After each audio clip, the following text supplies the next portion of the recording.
Hello, my lovelies. Today we'll read Poseidon's Prodigy, Cast Adrift, written by Striker Sky, Chapter 2. I had done a lot of thinking since Percy returned from his quest.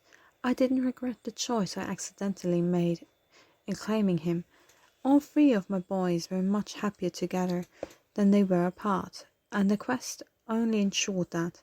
I didn't know if I should be upset about that or not, seeing how all three boys had gotten into more trouble in 3 days than a year they had been here. Percy looked to the lake, and again he avoided it.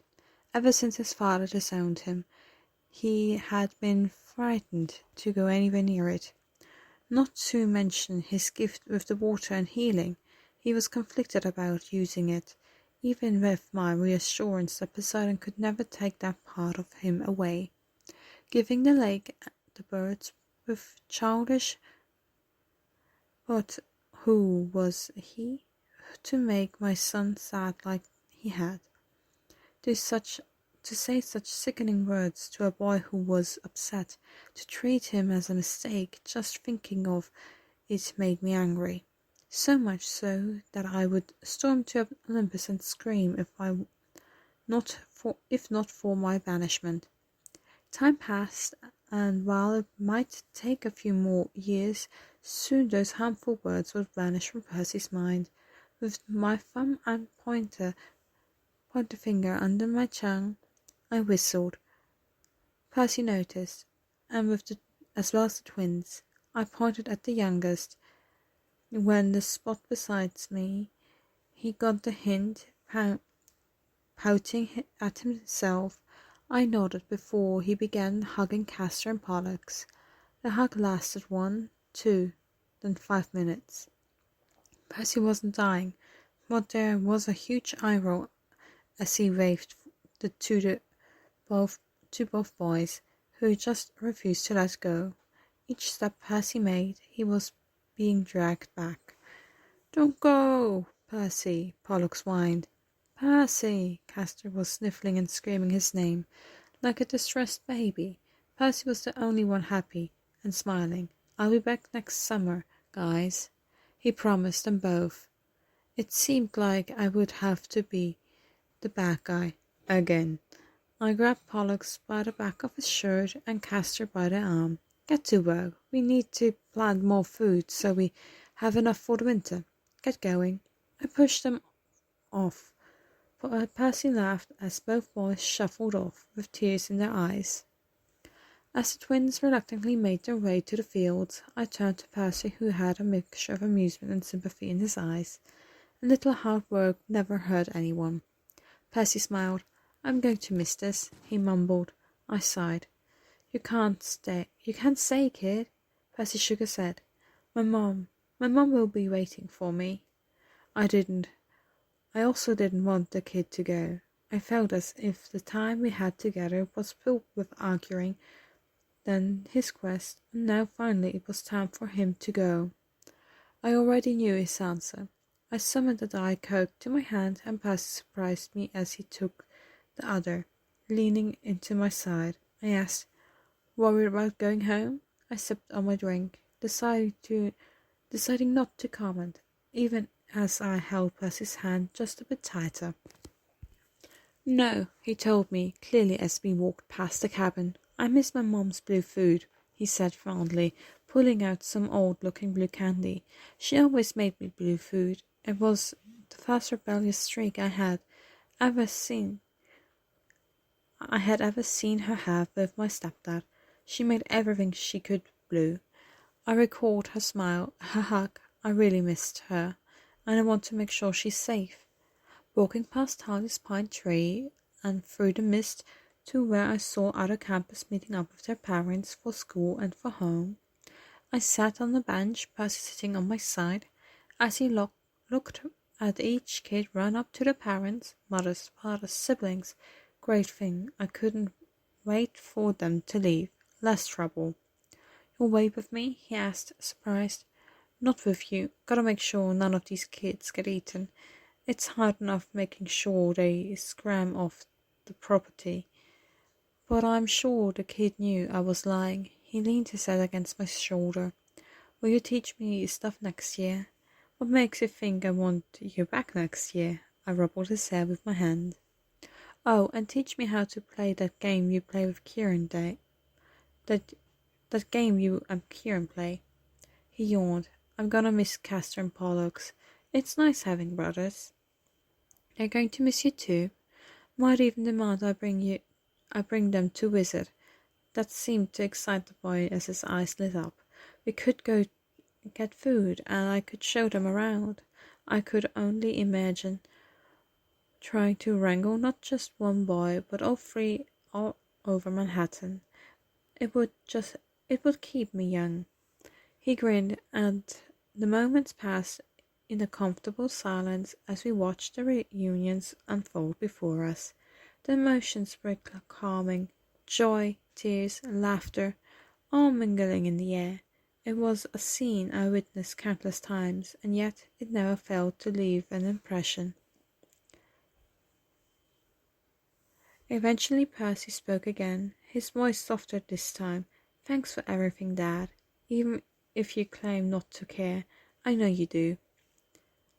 I ruffled his hair, a gesture more fatherly than I'd care to admit.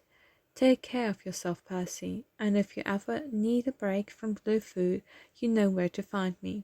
I will. Percy kicked his feet as he waited patiently for his mum. He looked eagerly at the cars that popped up, waiting for the one that would be his. Morning turned into afternoon, and there were, of course, a few stragglers waiting as well, more people disappearing into a world not within Camp Half-Blood. I tried not to think of how fond I had grown of Percy Jackson as he soon fell asleep on my lap. I shook my head. As Percy drifted into peaceful slumber on my lap, I couldn't help but wonder where his mum could be. Hours passed, and she still hadn't arrived. The other campers had long left with their families, leaving Percy as the last kid waiting. A hint of concern lingered in my mind. Had she abandoned Percy? But as quickly as the thought crossed my mind, I dismissed it. How could anyone not love this kid? Certainly not his mother. The moon hung in the sky, casting a soft glow over the quiet scene. With a sigh, I decided it was time to bring Percy back to camp. Maybe I could call or write to find out where Sally Jackson was. Holding Percy gently, I entered back to Camp Half-Blood, determined to ensure the safety and well-being of the kid who had unexpectedly found his way into my heart. I placed the kid in my bed, feeling a mix of concern and curiosity about what exactly was going on, fearing that what was happening might be something I had seen many times before. I rested a hand on Percy's head. "Night, Percy," I whispered, pulling up the covers and finally heading out to investigate the mysterious absence of Percy's mother. I stepped outside of Talia's protective barrier, clutching his cell phone in hand. The magical interference inside Camp Half-Blood rendered phones useless, but outside I could make a call. I got the number from Grover and dialed Sally Jackson's number. After 3 rings, she answered, her voice echoing a mix of relief and disappointment. "Is this Sarah Jason?" I asked. "Sally Jackson," she corrected me. A stern tone left no room for doubt. Percy told me much about that lady, and yet knowing it all, I still didn't know how to talk to her.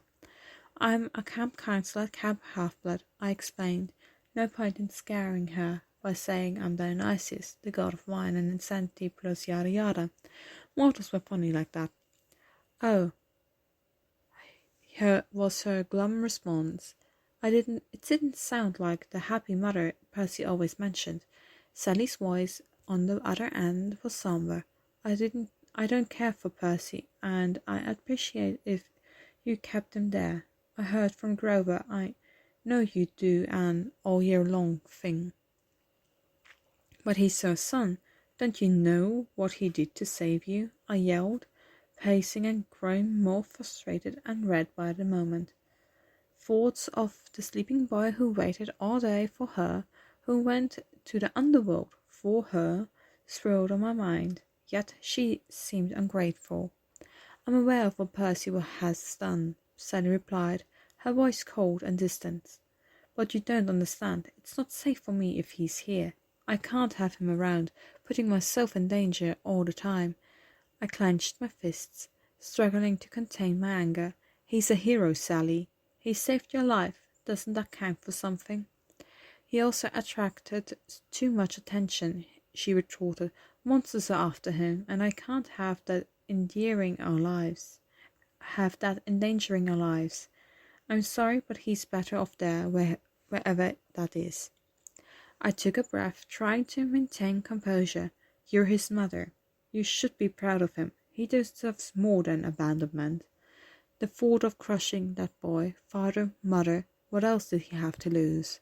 Sally's voice remained firm. It's for his own safety. Don't involve him in our lives any more. Keep him there. Dionysus, was my answer. God of wine, vegetation, madness. I could feel her fear.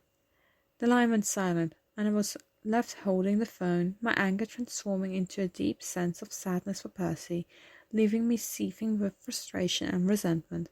Percy deserved better than this, and I couldn't shake that feeling that Sally Jackson was making a grave mistake.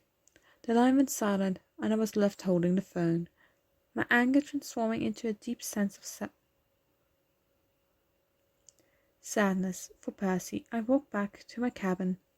Percy still asleep, blissful and aware, without a care in the world, not knowing how the mum, obsessed with blue, didn't want the kid she raised. The weight of the situation fell heavily on my shoulders. Percy deserved a family who would cherish him, and I couldn't fathom the heartbreak he would feel when he learned about his mother's decision. I'm sorry, Percy, I whispered. I would have to break it to him soon, but for now sleep was needed. The world could wait a little longer.